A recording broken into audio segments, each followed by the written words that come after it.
رضا کی زبان تمہارے لیے. الحمدللہ رب العالمین والصلاة والسلام علی سید المرسلین. اما بعد فاعوذ باللہ من الشیطان الرجیم. بسم اللہ الرحمن الرحیم. الصلاة والسلام علیک یا رسول اللہ وعلى آلك وأصحابك يا حبيب الله. الصلاة والسلام عليك يا نبي الله وعلى آلك وأصحابك يا نور الله. خزانے کے انبار میرے شیخ طریقت کا جو رسالہ ہے، اس میں مال جمع کرنے نہ کرنے کی صورتیں اور بہت سے مدنی پھول ہیں. انگوٹھی کے 17 مدنی پھول بھی ہیں. درود پاک کی فضیلت جمع الجوامع للسیوطی حدیث نمبر 22355 کے حوالے سے لکھی ہے. سلطان دو جہان مدینے کے سلطان رحمت عالمیان سرور ذیشان صلی اللہ تعالی علیہ وآلہ وسلم کا فرمان جنت نشان ہے، جو مجھ پر جمعہ کے دن اور رات 100 مرتبہ درود شریف پڑھے، اللہ تعالیٰ اس کی 100 حاجتیں پوری فرمائے گا، 70 آخرت کی اور 30 دنیا کی. اور اللہ تعالیٰ ایک فرشتہ مقرر فرما دے گا جو اس درود پاک کو میری قبر پر یوں پہنچائے گا جیسے تمہیں تحائف پیش کیے جاتے ہیں. بلا شبہ میرا علم میرے وصال کے بعد ویسا ہی ہوگا جیسا میری حیات میں ہے. تو زندہ ہے واللہ، تو زندہ ہے واللہ، میری چشم عالم سے چھپ جانے والے. صلو علی الحبیب صلی اللہ تعالی علی محمد وعلی آلہ وصحبہ وبارک وسلم. مدنی چینل کے ناظرین، رضا کی زبان تمہارے لیے ماہ صفر المظفر کے خصوصی سلسلے کو لیے آپ کی خدمت میں حاضری ہے. نیت المؤمن خیر من عملہ فرمان مصطفیٰ ہے صلی اللہ تعالی علیہ وسلم. مسلمان کی نیت اس کے عمل سے بہتر ہے. حسب حال اچھی نیتیں کر لیجئے. جس قدر اچھی نیتیں زیادہ کریں گے اجر و ثواب بھی اسی قدر زیادہ ملے گا. سید اعلیٰ حضرت علی رحمت رب العزت کے مشہور زمانہ کلام نعتیہ دیوان حدائق بخشش کے مقطع اس سلسلے میں پیش کیے جاتے ہیں اور ذکر رضا بھی کیا جاتا ہے. اور جو اعلیٰ حضرت نے اس مقطع میں مدنی پھول عنایت فرمائے ہیں اس میں سے بھی کچھ پیش کرنے کی سعی کی جاتی ہے. آج جو مقطع پیش کیا جائے گا اس میں اعلیٰ حضرت مال و دولت والوں کی مدح و ثنا سے اپنی برات کا اظہار کر رہے ہیں کہ میں نہیں کرتا ان کی تعریف. سنیے کیا فرما رہے ہیں. کروں مدح اہل دول رضا، پڑے اس بلا میں میری بلا. کروں مدح اہل دول رضا، پڑے اس بلا میں میری بلا.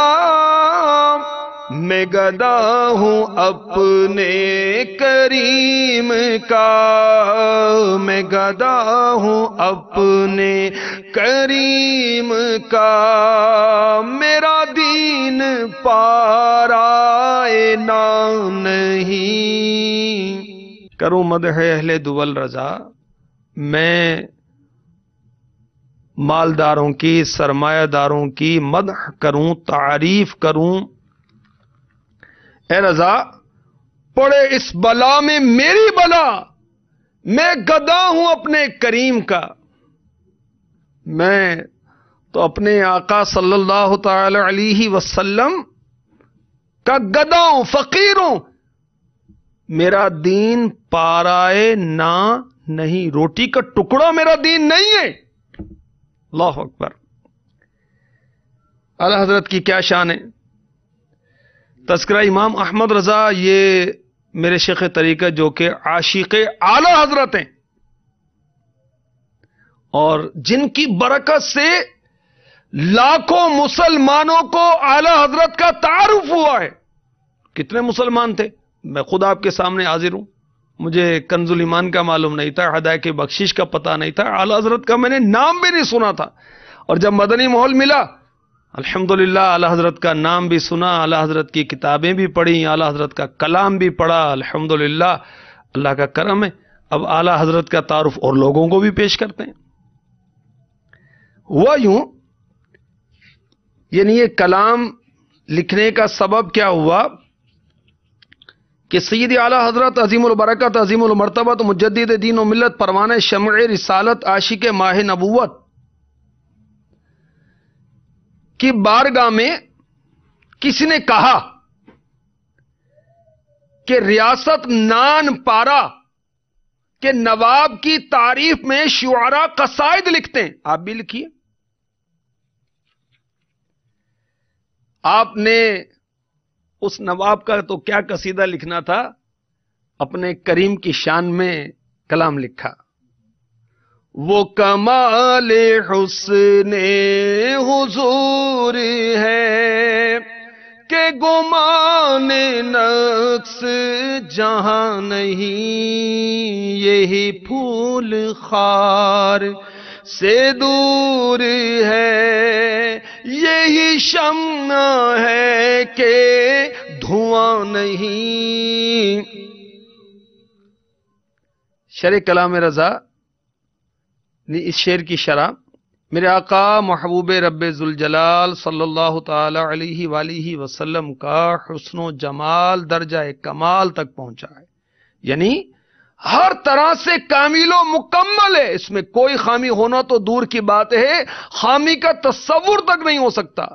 ہر پھول کی شاخ میں کانٹے ہوتے ہیں, مگر گلشن آمنہ کا ایک یہی ماکتا پھول صلی اللہ تعالی علیہ وسلم ایسا ہے جو کانٹوں سے پاک ہے. ہر شمع میں یہ عیب ہوتا ہے کہ وہ دھواں چھوڑتی ہے, مگر آپ بزم رسالت کی ایسی روشن شمع ہے کہ دھواں یعنی ہر طرح کے عیب سے پاک ہیں. اور امیر علیہ سنت لکھتے ہیں کہ مطلع میں, مطلع کیا ہوتا ہے؟ غزل یا قصیدے کے شروع کا شعر جس کے دونوں مصروں میں کافی ہوں وہ ہوتا ہے مطلع, اور مقطع یہ ہوتا ہے کہ کلام کا آخری شعر جس میں شاعر کا تخلص ہو وہ مقطع کہلاتا ہے. نان پارا کی ریاست کے نواب کے لیے کہا گیا تھا, تو اعلی حضرت نے, کیا بات ہے آپ کی, نان پارا کی بندش کتنے لطیف اشارے میں ادا کرتے ہیں. کروں مدح اہل دول رضا پڑے اس بلا میں میری بلا میں گدا ہوں اپنے کریم کا, میرا دین پارا نام نہیں. میرا دین روٹی کا ٹکڑا نہیں ہے کہ جس کے لیے مالداروں کی خوشامدیں کرتا پھروں. آپ کو ورثے میں اپنے آبا و اجداد کی جائیداد ملی ہوئی تھی جس سے آپ کا گزر بسر ہوتا تھا, اور مال سے آپ نے دل نہیں لگایا, اور آپ اتنے غریب نواز تھے کہ غریب طلباء کو آپ نے ماہانہ وظائف مقرر کیے ہوئے تھے.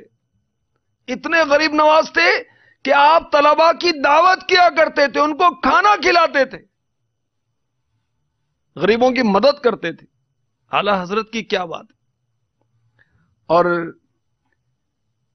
وہ نادان جو خوشامدی قسم کے ہوتے ہیں ان کو یہاں میں مدنی پھول دینا چاہوں گا. جو ارباب اقتدار اور سرمایہ دار لوگوں کے پیچھے پیچھے گھومتے ہیں, ان پر لٹو ہو جاتے ہیں. اللہ اکبر. دعوتیں ان کی طرف سے آئیں تو بہت خوش ہوتے ہیں, حدیث شریف میں ارشاد ہوا جو کسی غنی یعنی مالدار کی اس کے غنا یعنی مالداری کے سبب تواضع یعنی عاجزی و انکساری کرے اس کا 2/3 دین 66.66 2/3 دین جاتا رہا۔ اعلی حضرت مولانا احمد رضا خان علی رحمت الرحمان اس حدیث پاک کے تحت فرماتے ہیں مال دنیا کے لیے تواضع، دنیا کے مال کی وجہ سے کسی کی تواضع کرنا۔ اعلی حضرت مولانا احمد رضا خان علی رحمت الرحمان اس حدیث پاک کے تحت فرماتے ہیں مال دنیا کے لیے تواضع روبہ خدا نہیں، لہذا یہ حرام ہوئی۔ یعنی جس نے دنیا کے مال کے لیے تواضع کی، چونکہ یہ تواضع اللہ تبارک و تعالی کی خاطر نہیں، اس لیے یہ حرام ہوئی۔ مطلب یہ کہ کسی دنیا دار مالدار آدمی کی بلا اجازت شرعی محض اس کی دولت کے سبب تواضع کرنا حرام ہے۔ امیر علیہ سنت لکھتے ہیں افسوس، 100 کروڑ افسوس، یہ گناہ آج کل بہت ہی زیادہ عام۔ مالدار آدمی عام لوگوں کے لیے باعث امتحان ہوتا ہے، کیونکہ دولت کی کثرت کے سبب اس کا ایک خاص روب ہوتا ہے۔ اگرچہ وہ ایک پھوٹی بادام تک نہ دے، پھر بھی نفسیاتی اثر سے مغلوب ہو کر خواہ اس کے ساتھ خاضعانہ خوشامدانہ انداز لوگ پیش کرتے ہیں۔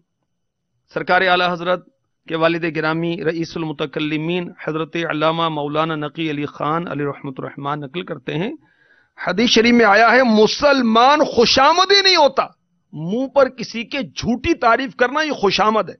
مسلمان خوشامدی نہیں ہوتا، اور جھوٹی جھوٹی تعریفیں اس سے بھی بدتر کہ ایک تو تملق یعنی خوشامد، دوسرے کذب یعنی جھوٹ، تیسرے اس شخص کا نقصان کے منہ پر تعریف کرنے کو حدیث میں گردن کا کاٹنا فرمایا، اور ارشاد فرمایا مداحوں یعنی منہ پر تعریف کرنے والوں کے منہ میں خاک جھونک دو، خصوصاً اگر ممدوح یعنی جس کی تعریف کی گئی فاسق ہو، کہ حدیث میں فرمایا جب فاسق کی مدح یعنی تعریف کی جاتی ہے رب تبارک و تعالی غضب فرماتا ہے اور عرش الرحمن ہل جاتا ہے۔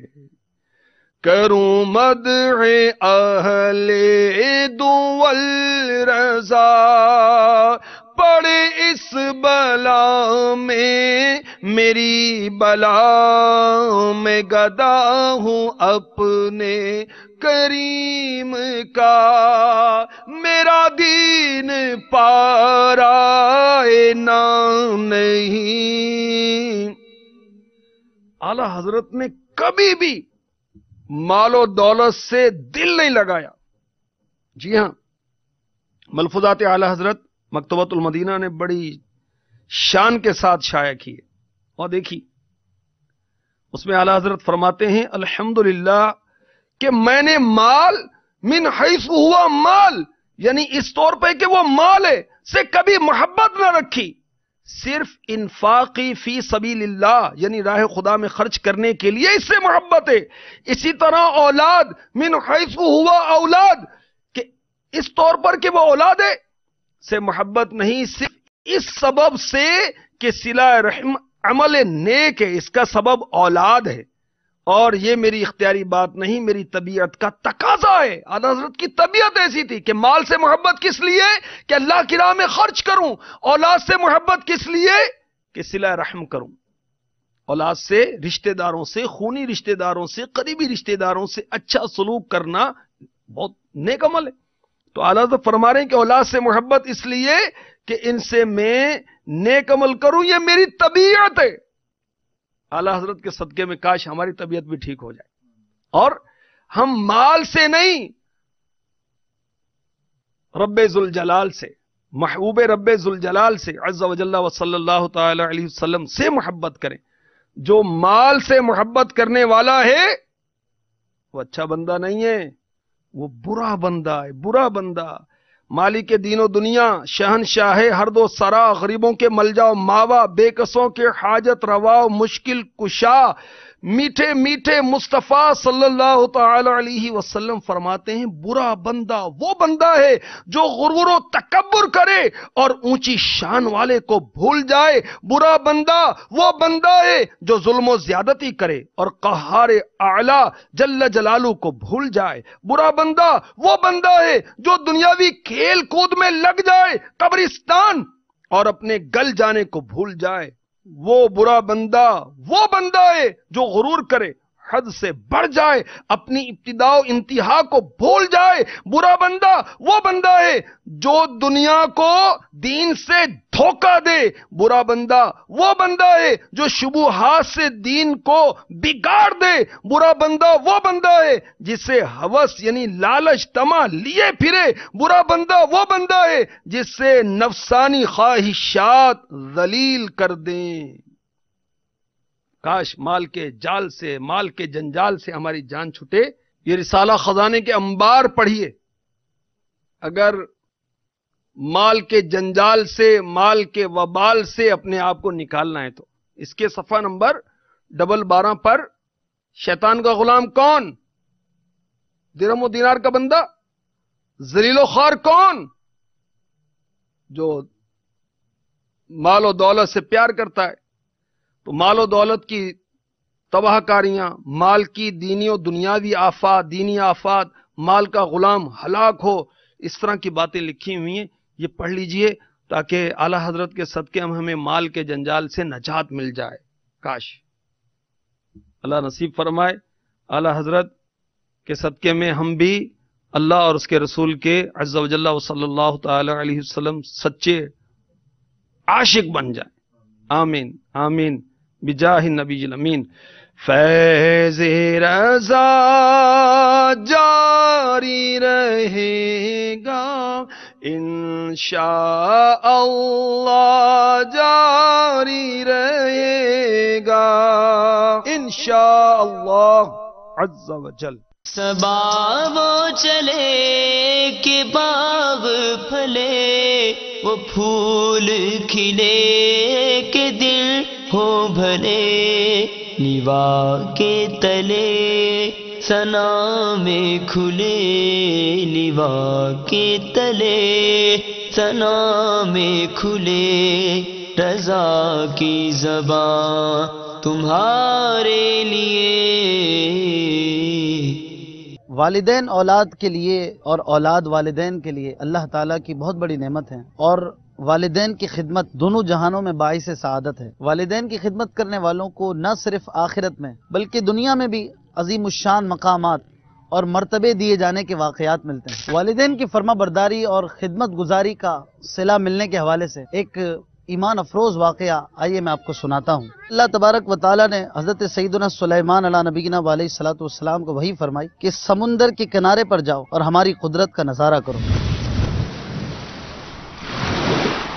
چنانچہ آپ علیہ نبینا علیہ الصلوۃ والسلام اپنے مصاحبین کے ہمراہ ساحل سمندر پر تشریف لائے۔ کچھ دیر کے بعد آپ کے وزیر خاص حضرت آصف بن برقیہ رحمۃ اللہ تعالی علیہ سمندر کی تہ سے ایک 4 دروازوں والا کافوری سفید سمندری گنبد لے کر باہر تشریف لائے۔ اس گنبد کے اندر ایک حسین و جمیل نوجوان صاف ستھرے لباس پہ ملبوس نماز میں مشغول تھا۔ جب وہ نماز سے فارغ ہوا، آپ علیہ نبینا علیہ الصلوۃ والسلام نے اس سے سمندری گنبد کا راز دریافت کیا۔ اس نے کہا کہ میری والدہ نابینا تھی اور میرا والد معذور تھا۔ میں نے 70 سال تک اپنے والدین کی خدمت کی۔ میری ماں نے بوقت وفات مجھے یہ دعا دی کہ یا اللہ اسے درازی عمر بالخیر عطا فرما، اور میرے باپ نے بوقت وفات یہ دعا دی کہ یا اللہ اسے ایسی جگہ عبادت میں مشغول فرما جہاں شیطان مداخلت نہ کرے۔ جب اپنے والد مرحوم کی تدفین کے بعد میں سمندر کے کنارے پر آیا تو میں نے یہ گنبد دیکھا، میں اس میں داخل ہو گیا اور ایک فرشتہ آیا، اس نے یہ گنبد سمندر کی تہ میں اتار دی۔ حضرت سلیمان علیہ الصلوۃ والسلام نے یہ بات جان لی کہ یہ نوجوان تقریباً 2000 سال سے اس میں تھا، لیکن اس کے باوجود